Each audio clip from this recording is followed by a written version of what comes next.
Voilà, bonjour tout le monde. Maintenant, aujourd'hui, on va voir comment faire l'inscription en ligne pour le concours de crème de cette année 2025.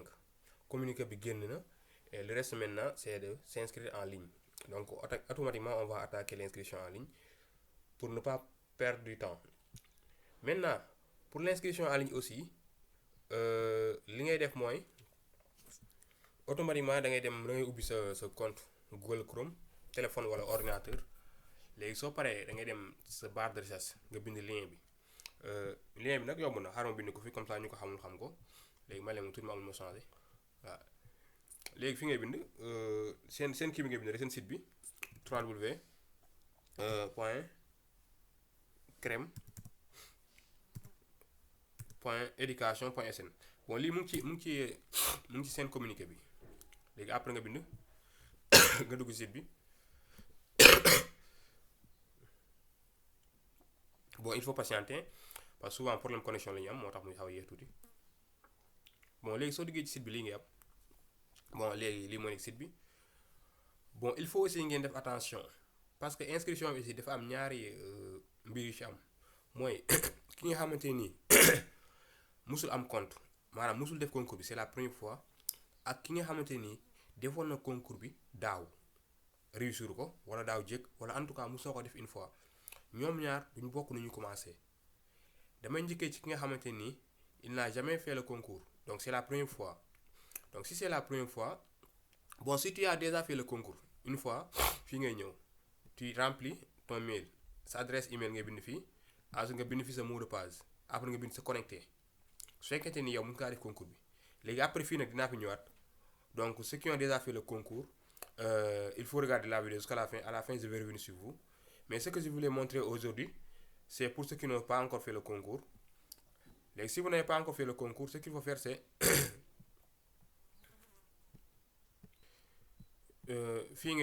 inscrivez-vous si vous n'avez pas de compte. Voilà, donc il faut créer un compte d'abord, avant tout d'abord. Maintenant, je vais m'inscrire. Bon, pour s'inscrire aussi, c'est simple. Donc, la première chose, vous regardez ici, vous avez ici un tableau à droite. Donc, c'est le tableau qu'on va remplir. Voilà. Vous venez ici homme, si vous êtes homme. Prénom, vous mettez votre prénom. Bon, c'est l'instituteur d'abord. Votre nom. Bon, maintenant, ici, vous allez voir, il y a certaines choses que je ne vais pas montrer parce qu'il y a certaines choses qui sont mes informations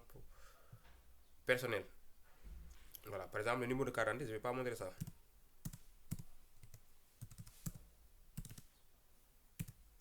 nga bind sa numéro carte d'identité léegi soo ñëwee fii nga bind sa date de naissance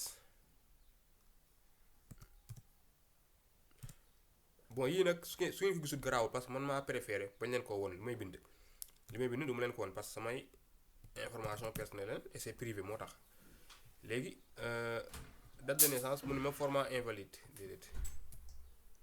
léegi date de naissance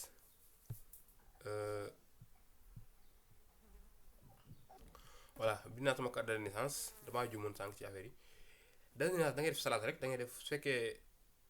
1er janvier la nga dem de 1 def /1 1998 lieu de naissance nga bind sa lieu de naissance léegi dañuy créer compte pour nga xamante ni musul def concours bi c'est la première fois donc da ngay njëkkee créer un compte voilà nga bind Joal bon sa lieu de naissance rek voilà adresse aussi nga bind sa adresse voilà léegi email aussi email da ngay bind sa adresse email fii nag aussi il faut faire attention sur l'adresse email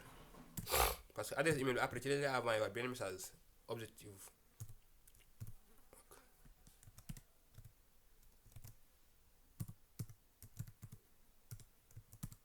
bon sama adresse email moo nekk noonu bon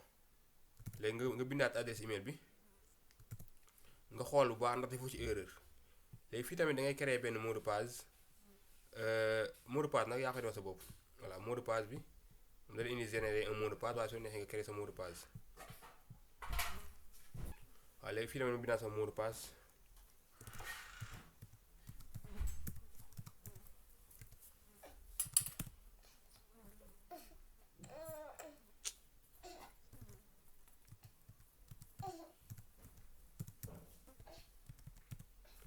nga bindaat sa mot de passe.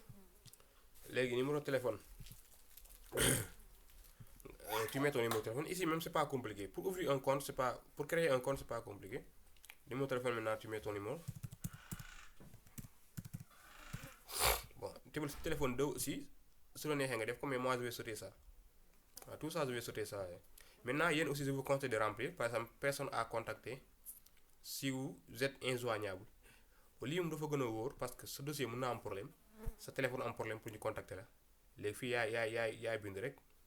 voilà la personne bu nga bëgg ñu contacter ko après voilà ensuite tu mets ici son numéro ensuite tu mets l'email de la personne voilà.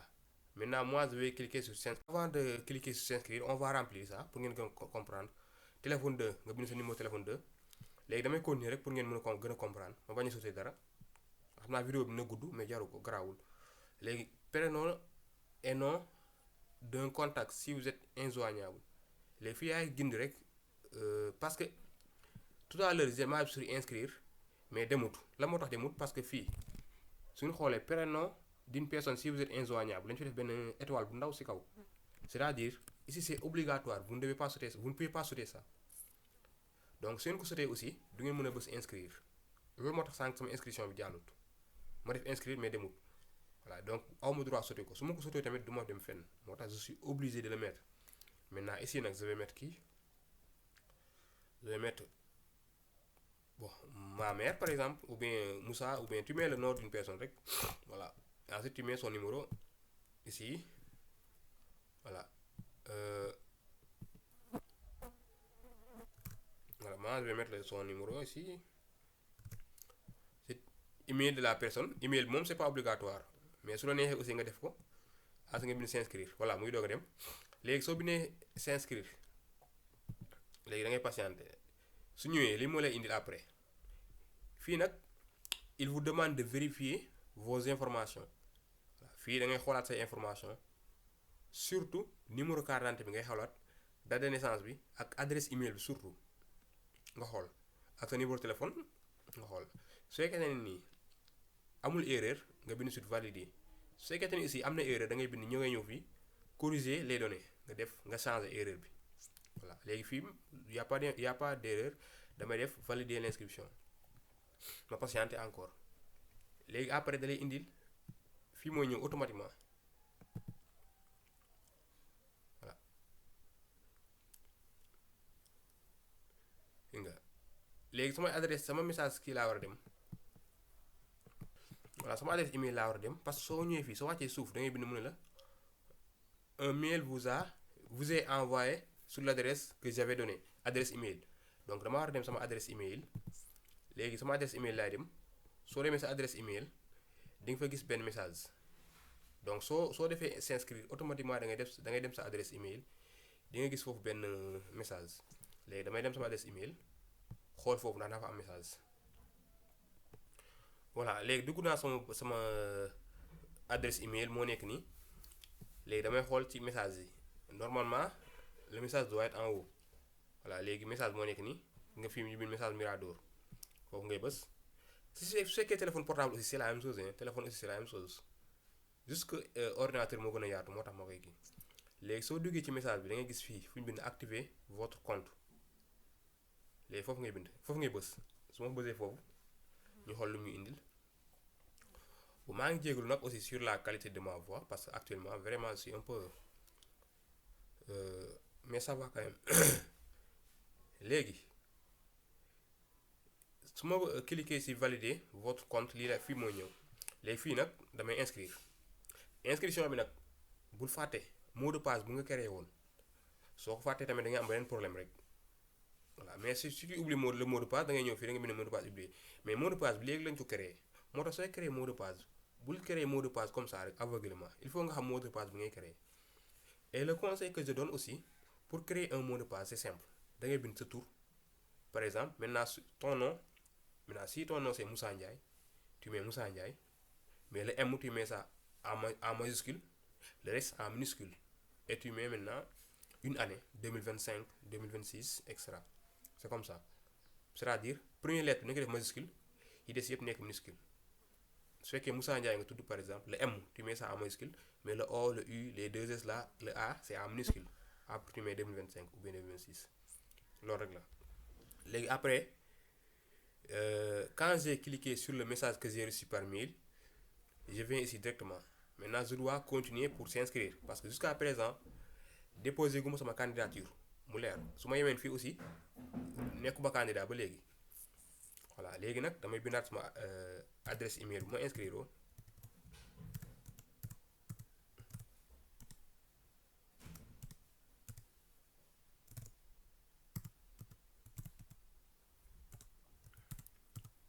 léegi bindaat sama mot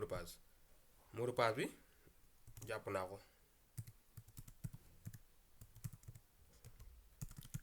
bon su fekkee jàpp nga ko du problème mooy li ma leen wax sànk rek da ngay def mot de passe xam ne dañu ko jàpp chaque jour mun ma enregistré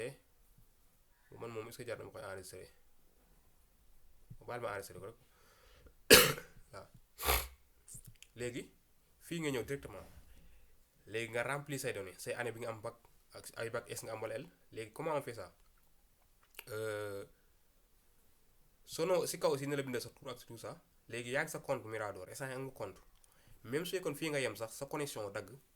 wala nga yem fii après amatoo jot soo quitté parce que écoutez moi bu baax su fekkee fi nga jógee par exemple da ngaa ñëw ba fii après sa connexion doxatul wala nga amatoo jot nga quitté soo ñëwaatee doo créer waat un compte da ngay ñëw automatiquement tu mets l'adresse email et le mot de passe voilà parce que concours Pastef bi ñu si bëri dañ ma doon sonal ak loolu noonu si on quitte on revient comment on doit faire c'est simple ici nag si su ngeen ñëwee fii nga instant mu leen fee remplir dara nga day def benn croix rouge nga cela veut dire que mënoo bind fii dara lu tax mënoo bind fii dara parce que daa am nekk ci suuf fii à gauche ngeen sa mangage su fekkee ni téléphone la ci kaw lay nekk voilà mais aussi ça dépend des téléphones fii nga war a cocher ba pare sa mangage boobu voilà doo ko mën a remplir affaire yi voilà léegi après soo ñëwee fii nag di nga mën a remplir sa information bon lii maa ko doon essayé sànq moo tax mais soo ñëwee fii dina lay gis candidat au daara candidat daara sans bac su fekkente ni yow amoo bac nga bëgg a jàngale ci daara yi fii ngay coché léegi à quelle année vous obtenez votre bac fii aussi da ngay ñëw fi nga modifier su fekkee da ngay déggoo def inscription bi doo ci gis yi nii yi maa ko ci doon bind sànq moo tax léegi da ngay ñëw fii nga bind année bi nga am bac yaa xam 2025 wala 2023 wala 2022 nga bind 2022 waaw nga bàyyi mu jàll léegi ici nga ñëw fii quelle est la série de votre bac nga xool ban série nga def S1 wala S2 wala L prime voilà nga bind L prime yaa choisir sa série léegi après nga ñëwaat fii nii choisir le numéro le diplôme ou l'attestation puis saisir son numéro léegi fii tamit su fekkente nii attestation nga war wala bac wala diplôme bi nga bind parce que am na ñoo xam ne yoruñu seen diplôme attestation lañu yor ba léegi waaw su fekkee aussi ni diplôme nga yor nga bind diplôme mais ñu mujjee am bac yëpp yor nañ seen diplôme mais ñi nga xam ne am nañ bac bu njëkk nag souvent ñuy am problème pour jot seen diplôme ba léegi comme sama genre yi voilà léegi fii da ngay bind numéro attestation bi numéro de l'attestation waaw bon du fii léegi su ñëwee fii da ngay bind sa numéro attestation bac bi léegi nga bind sa numéro attestation man aussi damay nëbbu sama affaire de 11 nga bind sa numéro attestation léegi al modifié waat léegi soo bindee sa numéro attestation pare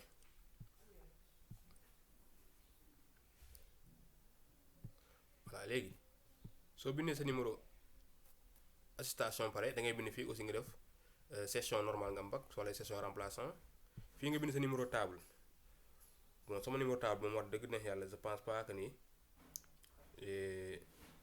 jàppati naa ko bon numéro attestation bi tamit fii sax juum naa parce que numéro bu ma bind mais soo xoolee sa numéro ci kaw di nga gis suñu bind numéro waaw mooy numéro bu gudd bi rek mooy numéro bu gudd bi bon numéro la xaw ma 1 2 3 4 5 6 7 chiffres je crois wala côté yooyu noonu xaaral bindaat sama numéro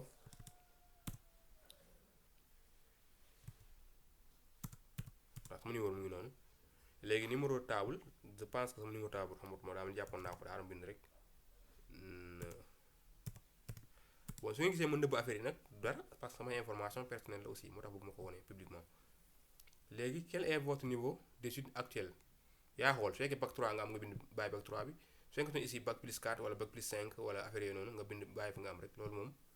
c'est pas trop su fekkee aussi amoo nga bàyyi bac bi kese loolu moom c'est pas obligatoire. Quel est votre diplôme obtenu le plus élevé là aussi yaay xool rek sa diplôme université bu gën a élevé su fekkee bac plus 2 la nga def bac plus 2 su fekkee bac plus 3 nga def bac plus 3 loo am rek nga bàyyi ko noonu voilà. Quelle année avez-vous obtenu votre diplôme nga xool aussi année bi nga ko am voilà année yaa ngi nii ba 2019 moo ci voilà su fekkee aussi année bi nekk fi nga bind année bi parce que 2019 moo fi nekk fa la yem te sûrement ne am ñoo xam ne am nañ seen ay année ay seen licence wala seen master ay 2015 nga bind ko foofu ban université nga ko amee aussi nga def université bi. léegi quelle est votre spécialité yi moom vraiment c'est pas obligatoire voilà nga bind sa spécialité biologie la wala wax beneen wax. Dans quel IA souhaitez-vous passer votre examen IA yaa ngi nii yaa xool sa IA bu la gën a jege Diourbel Dakar voilà. Dans quel IF nga bëgg a déposer IF bi aussi nga xool su fekkee Dakar nga choisir nga xool fan moo la gën a jege ci Dakar par exemple de Grand Dakar voilà nga bind Grand Dakar. ban IF nga bëgg a defee formation ban CRFP nga bëgg a def formation fi nga bëgg a defee formation aussi mën nga xool fa la gën a jege rek su fekkee Rufisque moo la gën a jege nga jël Rufisque dëkk yëpp ñu ngi fi en tout cas. Dernière partie bi aussi nga xool fan nga da nga bëgg a jàngale anglais arabe daara wala français voilà léegi baal ma jël français bi ma coché français léegi yaakaar naa jeex na mais aussi je précise su fekkee ni ñëw nga fii nanguwul remplir bi lii da ngay coché fii je m'engage bi bu ma la wonoon sànq lii nii tant que rempliroo ko tant que coché woo ko doo mun a valider je m'engage bi aussi su la neexee aussi am na texte bu gudd boo war da nga ko war a lire ba pare. bon lire bi nag c'est pas obligatoire xam naa gars yi kenn du ko lire mais dañ ne nga lire ko voilà nga lire ko parce que engagement booy signé la te comme genre contrat booy signé donc je vous conseille tamit ngeen lire ko su fekkee ni c'est la première fois ngeen def concours bi mu ngeen ko lire mais man moom personnellement lire moo ko voilà validé voilà léegi mu jàll léegi après mu jàll mu wax la lan. waaw léegi daa am ni sama information yaa ngi nii moo xam êtes-vous sûr de vouloir valider information yi léegi fii tamit mun nga vérifier waat bu baax say information ndax juumu la wala affaire yooyu noonu su fekkente ne fii juumuñu nag nga bës oui léegi soo bësee oui da ngay patienter léegi mu indi la sa numéro dossier bon numéro dossier bi tamit da nga koy jàpp wala da nga koy jàpp parce que souvent da nga koy soxlaat après voilà. léegi mu ne la votre dossier de candidature